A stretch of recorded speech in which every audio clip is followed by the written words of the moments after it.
Ma Boyd said when the kitchen called the matrimonial business partner of Tomatay Skerrit, a low-class idiot. People thought the kitchen was being hard on Molly the donkey, but she went to Parliament, opened her mouth and removed all doubts. The helper said Tomatay Skerrit must be overthinking, because he has to think for himself and for his dumb wife. Ma Boyd said Dunce Mel akaya Molly de donkey akaya Doorknob Mel akaya Hooked On Phonics Mel akaya de Daff Shabine akaya Foolish Melissa de Têt Fló akaya Minister of Siwo and Dootish Affairs akaya de Parliament Illiterate was in Parliament comparing going to a fete with the poor state of the economy. The clown of Parliament wants our few young hard-working women to go to fete looking like a dirty crates. She said that Air Head Mel is doing like she doesn't know the amount of bombs some of young ladies have to make to reach VIP at a fete. One bomb to pay Shien for the outfit, one for the hair and eyelashes, one for the nails, for the VIP ticket and one for the drinks. While she, the crime minister's Chupid wife has RCBI money at her leisure. The helper said that Tehbeh For Poponne also has to Atlanta Toro at her pleasure. Ma Boyd said Gucci Mel said that she is able to speak with conviction that Dominicans are not brokes,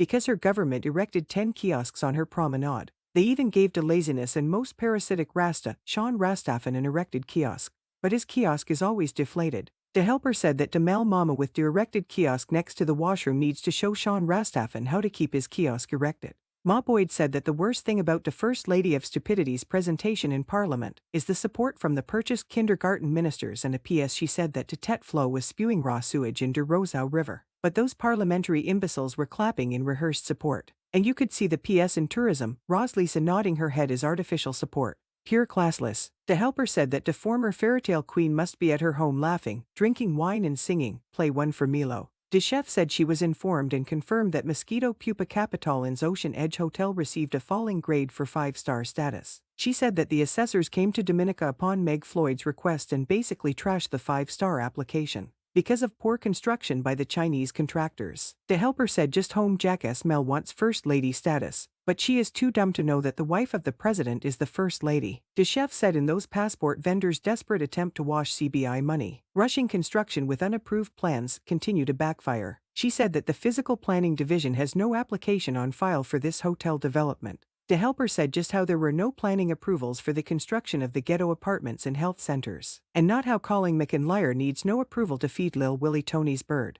The assistant chef said that carpetbagger Vince is now taking Jen Pham Guambe for his wheeze up. She said that to discarded Sanjo Parl rep and now to stowaway Guambe Parl rep, Con Vince gave some Guambe Rounders players big stones to hold. The helper said just how Tomatay Skerrit gave cheap Julian some big stones to hold on his sick chest. The assistant chef said she was informed and confirmed that carpetbagger Vince promised to meet the traveling expenses of the Guambe Rounders team to Guada. The team went to Guada, played Rounders, shopped, came back and still cannot find Con Vince. She said the women on the Rounders team asked the kitchen to tell their lying Parl rep that they paid for their tickets, insurance and head tax, because he promised to be their sponsor and he total neglected them. The helper said sa bon puyo. Yo pi when I kai ki debout di, laba is still the best choice. Ma Boyd said that she wants to know if CBI passport vendor, impressionist Kenny's wife has a CBI due diligence office in London.